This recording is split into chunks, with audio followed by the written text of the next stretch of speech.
मेरा एक जगह चातुर्मास हो रहा था और चातुर्मास में संत निवास के बाजू में एक बहुत बड़ा मकान था। सुबह सुबह हम लोग पाठ कर रहे, भगवान का भजन कर रहे हैं, झगड़े की आवाज आने लगी। अरे मैंने कहा भाई ये झगड़ा कौन कर रहा सुबह सुबह?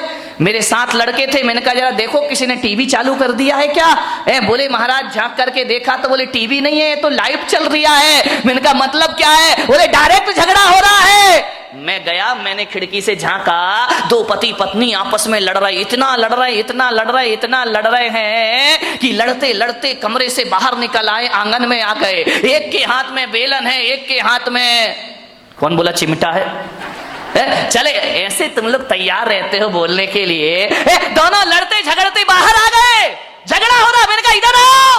अरे बोले महाराज, मुझे देखा, झगड़े में थोड़ा सा ब्रेक लग गया। अरे बोले महाराज देख रहे हैं। मैंने कहा इधर आओ, ये सुबह सुबह भगवान के भजन करने का टाइम है, प्रभु के स्मरण करने का टाइम है, वो तुम सुबह सुबह पति पत्नी आपस में झगड़ा कर रहे, कोई तरीका है जिंदगी जीने का? अरे बोले महाराज हो गया, झगड़ा हो गया। मैंने कहा किस बात का झगड़ा है मुझे बताओ, मैं फैसला करूं। बोले महाराज फैसले वाले का कोई बात ही नहीं है। तो मैंने कहा लड़काए को रहे हो? बोले महाराज जब पूछ रहे हो तो हम बताते हैं, झगड़ा हमारा 12 बजे रात से चल रहा है। अरे मैंने कहा कमाल कर दिया, पति पत्नी दोनों हैं, 12 बजे रात से झगड़ा चल रहा है। मैंने कहा किस बात का झगड़ा चल रहा है? बोले कुछ नहीं महाराज, आज नींद नहीं आ रही थी हम दोनों को। तो बोले क्या करे? बोले टीवी भी नहीं चल रही, लाइट भी नहीं थी। तो मैंने कहा क्या किया तुमने? बोले बस लेटा लेटा मेरे मुंह से इतना निकल गया कि मैं अपने बेटे को डॉक्टर बनाऊंगा। पत्नी ने सुना, खबरदार तुम्हारा बेटा डॉक्टर नहीं बनेगा, तुम्हारा बेटा इंजीनियर बनेगा। तो मैंने कहा यार तू इतना क्यों बोलती जब मैंने कह दिया मेरा बेटा डॉक्टर बनेगा? पत्नी ने कहा कोई तुम्हारा अकेला हक नहीं है, मेरा भी हक है, मेरा बेटा अब फिजूल की बात है, इस पे झगड़ा बढ़ गया। बोले देखता हूं कैसे डॉक्टर बनाएगा। बोले मैं भी देखती हूं कैसे इंजीनियर बनाएगा। झगड़ा बढ़ते जा रहा। बोले बढ़ते बढ़ते हाथापाई पर आ गए हम लोग कि डॉक्टर ही बनेगा, इंजीनियर ही बनेगा। इतना झगड़ा, बोले सवेरे के 4 बज गए लड़ते लड़ते। बोले देख तू ज्यादा बातें मत किया कर मेरे से, जब मैंने बोल दिया कि मेरा बेटा डॉक्टर बनेगा तो बनेगा। पत्नी ने कहा मैंने बोल दिया मेरा बेटा इंजीनियर बनेगा तो बनेगा। रात भर झगड़े। मैंने कहा एक बात बताओ, तुम दोनों आपस में लड़ रहे हो, झगड़ रहे हो, एक बार बच्चे की मर्जी भी पूछ लो कि तुझे क्या बनना है। बच्चे से पूछना ही नहीं है, दोनों लड़े जा रहे हैं, ये बिना सिर पैर के झगड़े। मैंने कहा बच्चे को बुलाओ बच्चे को, उससे पूछो कि तुझे क्या बनना है। पति ने पत्नी को देखा, पत्नी ने पति को देखा। अरे मैंने कहा बच्चे को बुला के लाओ ना। बोले बच्चा तो अभी पैदा ही नहीं हुआ है। तेरे की आदमी, बच्चा यदि पैदा हुआ तो डॉक्टर बनाएंगे। फिजूल की बातों का झगड़ा है, ये कोई झगड़ने की बात है? सास बहू में झगड़ा हो गया।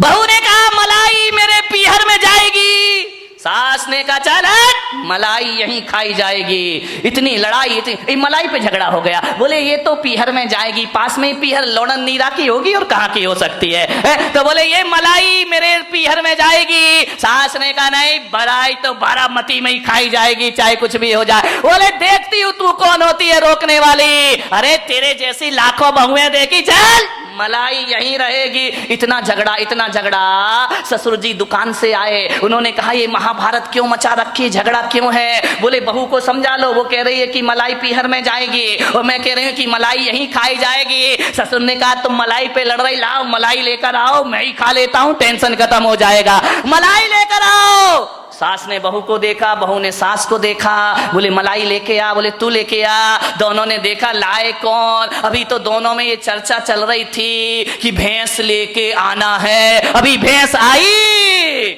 बचा ये भैंस घर में आई नहीं, मलाई का झगड़ा शुरू हो गए। ये फिजूल के झगड़े हमारे घरों में, बिना सिर पैर की ये बातें हमारे घरों को नरक। इतनी सी महिलाओं का तो पूछो ही मत क्या है, यहाँ की नहीं बम्बई वाली महिलाएं जो है, इतना गड़बड़ मामला है, इतना गड़बड़ मामला। अब छोटी छोटी फिजूल की बातों में झगड़ा हो जाता है। अब गर्मी के दिन थे, जेठ जी घर में आए और घर में आकर के उनने ऐसा कोई बेचारे का इंटेंशन नहीं था, कोई सोच नहीं था, ऐसा उसने विचार नहीं किया। उसके बच्चे भी आए, भाई के बच्चे भी आ गए, बोले बच्चों पास आओ, जल्दी आओ, जल्दी आओ, मैं बाजार से मीठे मीठे आम लेकर के आया हूं तुम्हारे लिए, ये आम खाइए। जेठ जी ने क्या किया, थैले में हाथ डाला, एक आम अपने बच्चे को दे दिया और एक आम अपने छोटे भाई के बच्चे को दे दिया। वहां खड़ी खड़ी देवरानी देख रही है, बहू रानी देख रही है, अच्छा अच्छा अपने बच्चे को भी आम, मेरे बच्चे को भी आम। लेकिन ये जेठ जी भक्ति तो बहुत पक्षपात है, ये जेठ सही नहीं है। साल में जितनी तपस्या मैंने नहीं की होगी उससे ज्यादा तपस्या मेरी माँ ने मुझे पालने में की होगी। माँ ने क्या पाते हो तुम अपनी जिंदगी में, माँ बाप के एहसान। बड़ा आश्चर्य होता है कि जिस माँ ने 9 महीने तुम्हें कोख में रखा, बुढ़ापे में उसको कमरे में नहीं रख सकते हो तुम, ध्यान रखिए। जिस माँ ने आंचल का दूध पिलाया, उस माँ को मटके का पानी नहीं पिला सकते हो। जिस माँ ने, विचार करिए, आज जो तुम बोल रहे हो, अरे बेकार है वो औलाद जो अपने बाप को चुप कहती हो। ध्यान रखिए, कैसी औलाद है। माँ बाप कुछ बोलते हैं तो बच्चा कहता है आप चुप रहिए। अरे जीभ गल के गिर जाना चाहिए आपकी। माँ बाप को कहते हो चुप रहिए, जिसने बोलना सिखाया। जब तुम पैदा हुए थे तुम्हें तो बोलना भी नहीं आता था। बताइए सबसे पहले बोलना किसने सिखाया था? इस माँ बाप ने। और इसी दिन के लिए सिखाया था कि जब तू बोलना सीख जाए तो हमें कहना कि तुम चुप रहो। ध्यान रखिए मान्यवर, माँ बाप के एहसानों से मुक्त नहीं हो सकते कभी। जब तुम्हें चलते नहीं बनता था ना, किसने चलना सिखाया था? बताइए, उंगली पकड़ के किसने चलना सिखाया था? इस माँ ने सिखाया था, इस पिता ने सिखाया था। ये तुम्हारे लिए घोड़ा बना था, तुम उसकी पीठ पर सवार हुए थे। कितना खुश होता था वो बाप जब तुम पहली बार चलना सीखे थे। चलते थे, गिर जाते थे, चलते थे, जैसे ही गिरने लगते थे पापा आकर पकड़ लिया करते थे। एक बात तो बता दो, युवाओं से मेरा निवेदन है, जब तुमसे चलते नहीं बनता था तो माँ बाप ने उंगली पकड़ी थी, और आज उनसे चलते नहीं बनता तो तुम उनका हाथ नहीं पकड़ सकते हो।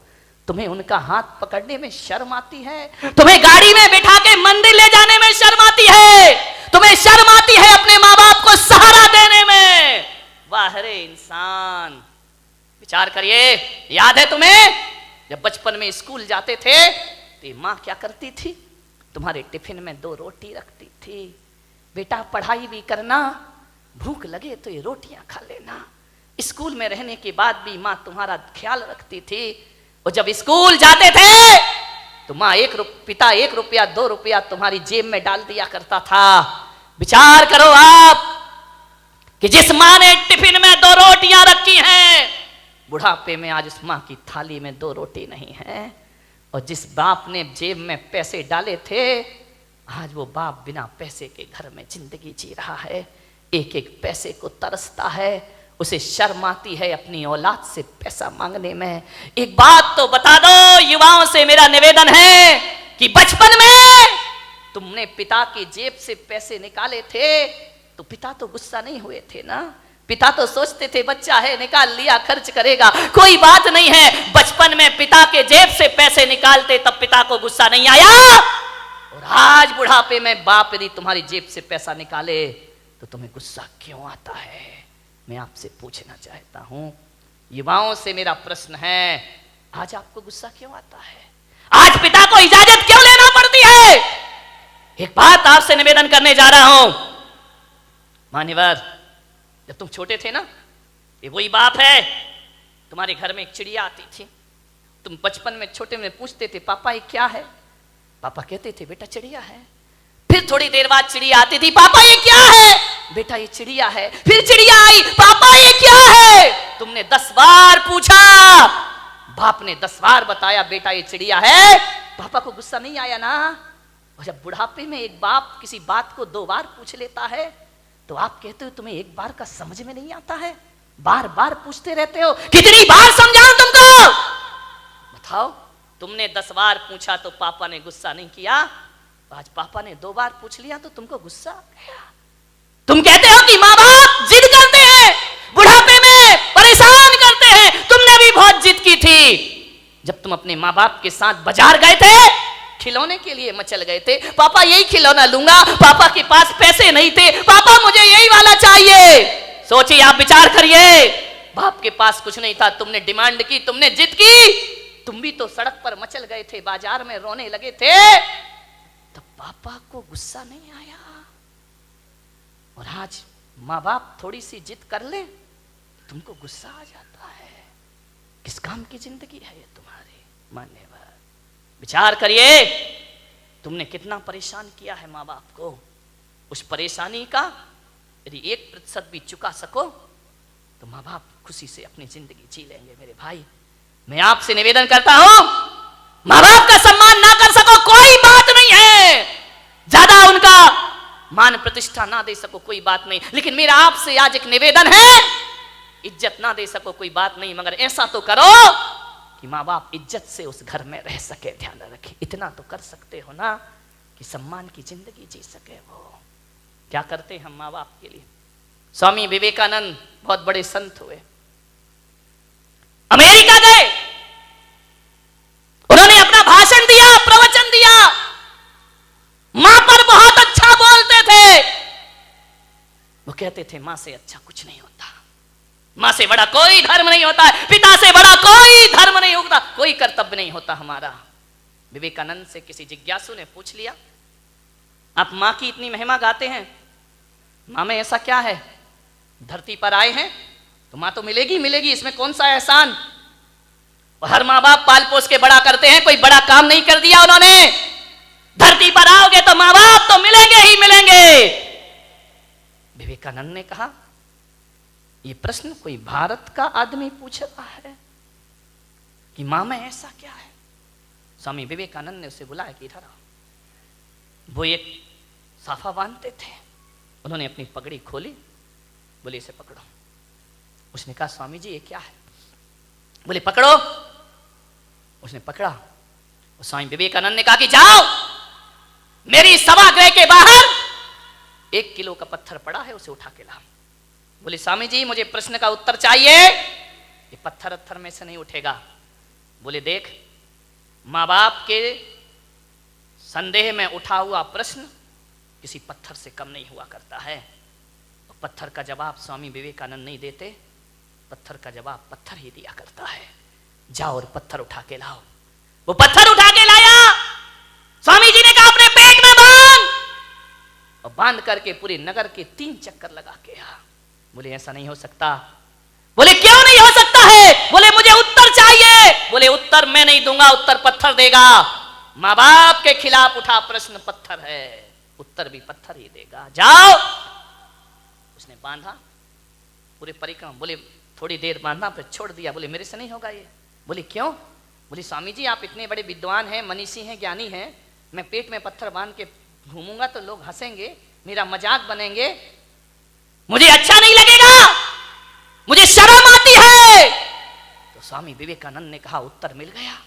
बोले ये कोई उत्तर है क्या? बोले यही उत्तर है। जब तुझे 1 किलो का पत्थर बांध के घूमने में शर्म आती है, बोल तेरी मां 9 महीने तुझे पेट में रखकर कैसे घूमी होगी, उसे शर्म नहीं आई होगी। और आज तुझे शर्म आई और तूने पत्थर फेंक दिया। अरे मूर्ख, यदि तेरी मां को शर्म आती हो तुझे कोख से निकाल कर फेंक देती तो आज मेरी सभा में प्रश्न पूछने की औकात तेरी नहीं होती। ध्यान रखिए, ये माँ बाप का उपकार हुआ करता, ये माँ बाप की बदौलत है। एक बात याद रखना मेरे भाई, आज तुम्हारे पास जितनी भी दौलत है वो माँ बाप की बदौलत है। ध्यान रखिए, माँ बाप नहीं होंगे तो कहां से डॉक्टर बन जाओगे, कहां से इंजीनियर बन जाओगे? अरे माँ बाप का एहसान मानो, एहसान मानो इस माँ का। गर्भपात की दुनिया में भी तुम्हें जन्म देने की ताकत रखी है उसने। यदि जन्म से पहले मार देती तो आज यहां बैठ के प्रवचन नहीं सुन रहे होते तुम लोग। आज जो इज्जत तुमने कमाई है ना, ये मत सोचना कि पढ़ लिख के इज्जत कमाई है, ये मत सोचना कि दौलत कमा के इज्जत कमाई है। आज किसी संत की सभा में इज्जत से बैठे हो तो अपनी बदौलत नहीं, अपने माँ बाप की बदौलत बैठे हुए हो। ध्यान रखिए, मेरा आपसे निवेदन है, यदि ये माँ तुम्हें जन्म दे के किसी कचड़े घर में फेंक देती ना, जैसे आज बुढ़ापे में तुम उसे फेंक रहे हो, यदि बचपन में इस माँ ने फेंक दिया होता ना तो ना तुम्हारी जात का पता चलता, ना तुम्हारे बाप का पता चलता, और इस धरती पर नाजायज औलाद बनकर जीते रहते, कोई तुमसे शादी करने को तैयार नहीं होता मेरे भाई। माँ बाप ने जिंदगी भर अपना चरित्र बचाया है, इस माँ ने अपने सतीत्व को बचाया है, उस पिता ने अपने चाल चलन को सुधारा है, तब जाकर तुम इस समाज में इज्जत की जिंदगी जी रहे हो मेरे भाई। ध्यान रखिए, ये इज्जत भी माँ बाप से मिली है, ये नाम भी माँ बाप से मिला है। और तुम्हें डॉक्टर बनाने से पहले, तुम्हें डॉक्टर बनाने का सपना माँ बाप ने देखा था, तुमने बाद में, तुम्हें तो अकल भी नहीं थी, तुम्हें तो समझ भी नहीं थी कि इंजीनियर क्या होता है, डॉक्टर क्या होता है। माँ बाप तुम्हें बनाते हैं। आज तुम जहां भी हो, संतों की बदौलत, भगवान की बदौलत हो या ना हो, माँ बाप की बदौलत आज तुम जहां पर भी हो। ध्यान रखिए।